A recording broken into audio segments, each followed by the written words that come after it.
CUET UG exam देने के बाद हमें क्या करना है. So here in this video, I have provided you. Hello everyone, welcome back to Unimonks. My name is Rainy and here I am covering a very important topic. तो majority of CUET aspirants की जो dream university है वो है Delhi University, but they are generally confused कि किस तरीके का एडमिशन प्रोसेस होता है. CUET UG एग्जाम देने के बाद हमें क्या करना है.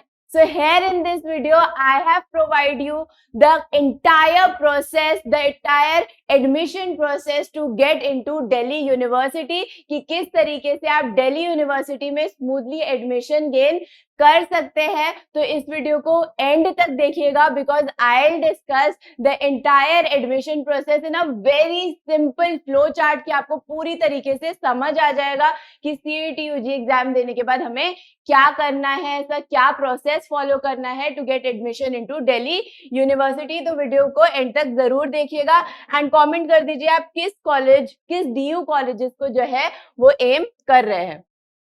तो first of all we can clearly see कि एक बहुत अच्छे से फ्लो चार्ट दिया है. आप फ्लो चार्ट को फॉलो करिए and you will be able to get admission into Delhi University. सबसे पहले CUET UG कंप्लीट रजिस्ट्रेशन, ठीक है, पूरा रजिस्ट्रेशन होना चाहिए. कहीं पे भी जो है आपने अगर प्रेफरेंस लिस्ट में अगर आपने यूनिवर्सिटी ऑफ दिल्ली नहीं भरा है then you will not get admission into Delhi University because it is important that CUET UG के रजिस्ट्रेशन के टाइम पे आप प्रेफरेंस लिस्ट में जो है यूनिवर्सिटी ऑफ दिल्ली को रखें.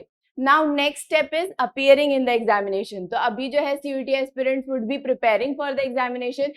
Then you have to appear in the examination and examination जो है वो आपका 15 मई to 31 मई के बीच में होगा. देन उसके बाद क्या आता है, उसके बाद CUET UG score card release, ठीक है. CUET UG का जो है स्कोर कार्ड रिलीज होगा, रिजल्ट रिलीज होगा. फिर जो है दिल्ली यूनिवर्सिटी अपनी रजिस्ट्रेशन ओपन करेंगी. रजिस्ट्रेशन किस तरीके से करना है वो हम देखेंगे. सो दिल्ली यूनिवर्सिटी रजिस्ट्रेशन जो होंगी वो आपकी CSAS पोर्टल पर होंगी, that is common seat allocation system portal. तो दिल्ली यूनिवर्सिटी अपना एक डेजिग्नेटेड पोर्टल करेगी just after the release of CUET UG score card. जैसे ही आपका CUET UG का स्कोर कार्ड रिलीज होगा वैसे ही दिल्ली यूनिवर्सिटी अपनी जो रजिस्ट्रेशन है वो ओपन करेगी एक डेजिग्नेटेड पोर्टल पर. प्रीवियस ईयर्स के हिसाब से they have always open the CSAS portal, that is the common seat allocation system portal. वहां पे जाके आपको जो है वहां पे रजिस्ट्रेशन आपको करना है. So you have to register after the release of CUET scorecard. You have to register at CSAS portal which is the designated Delhi University portal for registration, ठीक है. फिर उसके बाद अब आपको CSAS पोर्टल में करना क्या है. सो registration through CUET application number, जो आपका CUET का एप्लीकेशन नंबर था उसके थ्रू आपको CSAS पोर्टल पे रजिस्टर करना है. प्रॉपर आपको डिटेल्ड फॉर्म फिलिंग, ठीक है, वहां पे प्रॉपर आपको डिटेल्ड फॉर्म फिलिंग करनी है और DU जो है आपका ऑटोमेटिकली स्कोर फेच कर लेगा, ठीक है. आपका जो भी स्कोर रहेगा CUET UG में वो DU का जो डेजिग्नेटेड पोर्टल है वो ऑटोमेटिकली फेच कर लेगा.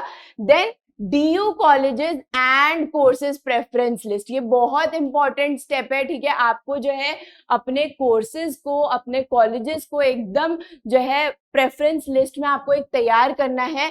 If you are aiming for BA honours in English, ठीक है, फॉर एग्जाम्पल आप BA ऑनर्स इंग्लिश के लिए एम कर रहे हैं, ठीक है, तो आपका कोर्स में प्रायोरिटी ये होना चाहिए.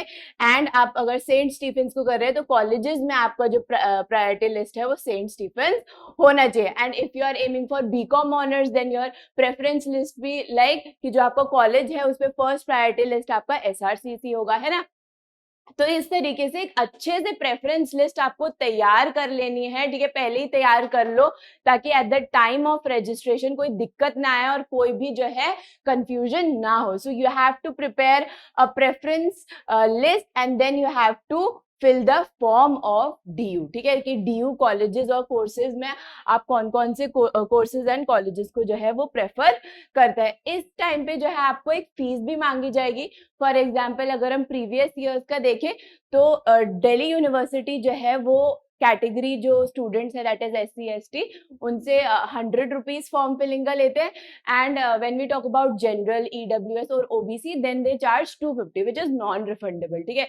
तो at the time of registration they will ask for this registration fee and it is non refundable, बहुत ही कम अमाउंट है, you can submit it. Then document submission, फिर उसके बाद आपको जो है डॉक्यूमेंट सबमिशन करना है। ये ध्यान रखिएगा कि जो आपका डॉक्यूमेंट है वो अप टू डेट है एंड वेरीफाइड है। स्पेशली जो कैटेगरी स्टूडेंट्स हैं उनके लिए गाइडलाइंस आई है कि उनका जो कैटेगरी सर्टिफिकेट है that should be dated after 31 मार्च 2024। तो कोई भी एडमिशन प्रोसेस में हर्डल ना आए, ठीक है, कोई भी तकलीफ ना आए, इसीलिए डॉक्यूमेंट को एकदम वेरीफाई और अप टू डेट रखिए, because Delhi University is very particular about their document verification. Then next step आता है हमारा सब्जेक्ट मैपिंग वेरिफिकेशन, ठीक है। तो इसमें दिल्ली यूनिवर्सिटी आपके CUET UG जिन सब्जेक्ट्स का आपने एग्जाम दिया है और जो आपके क्लास 12th के सब्जेक्ट्स थे उनको मैच करेगा, ठीक है। वो देखेगा कि आपका क्लास 12th सब्जेक्ट जो है वो CUET में जो आपने एग्जाम दिए उनके साथ सिमिलर है या नहीं है। सो this is a very important step, that is the subject mapping verification, because वो चेक करेगा कि आपने जो सब्जेक्ट्स लिए थे क्लास 12th में वो सिमिलर है उन सब्जेक्ट्स के जो आपने CUET UG में एग्जाम दिया है जिनका, है ना। तो ये बहुत इंपॉर्टेंट है। देन थर्ड हमारा आता है सीट एलोकेशन। अब जो है हमारा फाइनल स्टेप आ जाता है, that is the seat allocation. और सीट एलोकेशन जो होते हैं 3+ राउंड्स होते हैं प्लस स्पॉट राउंड्स होते हैं, ठीक है।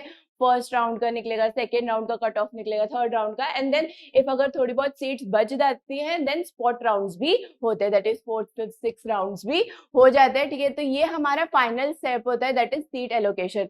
फॉर एग्जाम्पल अगर आपको फर्स्ट राउंड में अपना प्रेफर्ड कॉलेज नहीं मिला, for example you are aiming for SRCC और आपने सेकंड पे जो है हंसराज लिखा था, ठीक है, और आपको जो है वो सीट एलोकेशन के टाइम पे फर्स्ट राउंड में हंसराज मिल गया है बट यू वांट SRCC, तो आप क्या करेंगे, आप करेंगे upgrade option, you will choose the upgrade option. आपकी वाली हंसराज की सीट चली जाएगी and then you will be eligible for the next round, that is the second round। फिर हो सकता है सेकेंड राउंड में आपको SRCC मिल जाए, बट अगर आपको फर्स्ट राउंड में SRCC मिल गया या फिर आप हंसराज से भी सेटिस्फाइड है then you can freeze your seat, और उसके बाद उसका अलग प्रोसीजर है। what you will do is pay the fees, ठीक है, जो भी फीस है कॉलेज का वो आप पे करेंगे, then you will submit your documents, ठीक है।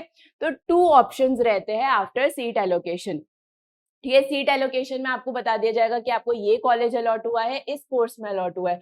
अगर आपको वो कॉलेज और कोर्स अपने हिसाब से लगता है कि हाँ ठीक है, I am satisfied with this particular course and this particular college, then you can freeze that seat by paying the college fees and verifying all your documents. लेकिन अगर आपको ऐसा लगता है कि नहीं, मुझे इस स्कोर में और बेटर कॉलेज मिल सकता है और बेटर कोर्स मिल सकता है, तो आप जो है अपग्रेड ऑप्शन पे कर सकते हैं and you will be eligible for the next round.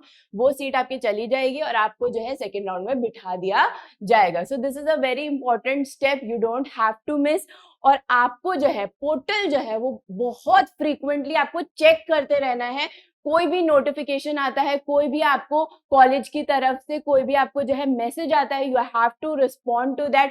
Fehling to respond will lead to rejection, ठीक है, आप जो है राउंड से बाहर निकल सकते हैं। इसीलिए जो है फ्रीक्वेंटली अप टू डेट रहिए जो भी CSAS पोर्टल है उसके ऊपर, ठीक है। नाउ पॉइंट्स टू रिमेंबर, क्या पॉइंट्स आपको ध्यान रखने हैं, ठीक है।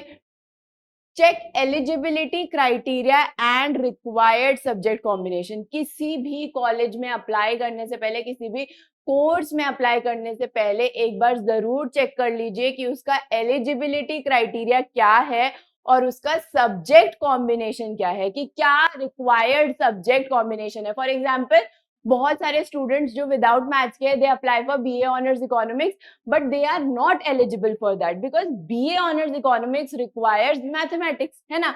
इसीलिए आपको ये बहुत जरूरी है कि आप एलिजिबिलिटी क्राइटेरिया और सब्जेक्ट कॉम्बिनेशन को अच्छे से एक बार चेक कर ले, ठीक है। Then merit score and calculation, कि किस हिसाब से आपका मेरिट स्कोर और कैलकुलेशन रहता है। फॉर एग्जाम्पल ज्यादातर जो BSc ऑनर्स कोर्सेज है उनमें इंग्लिश जो कि लैंग्वेज टेस्ट है उसके मार्क्स जो है वो काउंट नहीं होते. It is not calculated in your merit calculation, rather it's just a qualifying test. ठीक है, वो एक क्वालिफाइंग टेस्ट है, वो मेरिट कैलकुलेशन में नहीं होता है. But if you choose BA honours and all, तो उसमें जो है लैंग्वेज टेस्ट मेरिट कैलकुलेशन में होता है. ठीक है, तो एक बार ये जरूर चेक कर लीजिएगा कि कौन सा आपका मेरिट स्कोर और कैलकुलेशन, कौन से सब्जेक्ट्स आपके मेरिट कैलकुलेशन में इंक्लूड होंगे.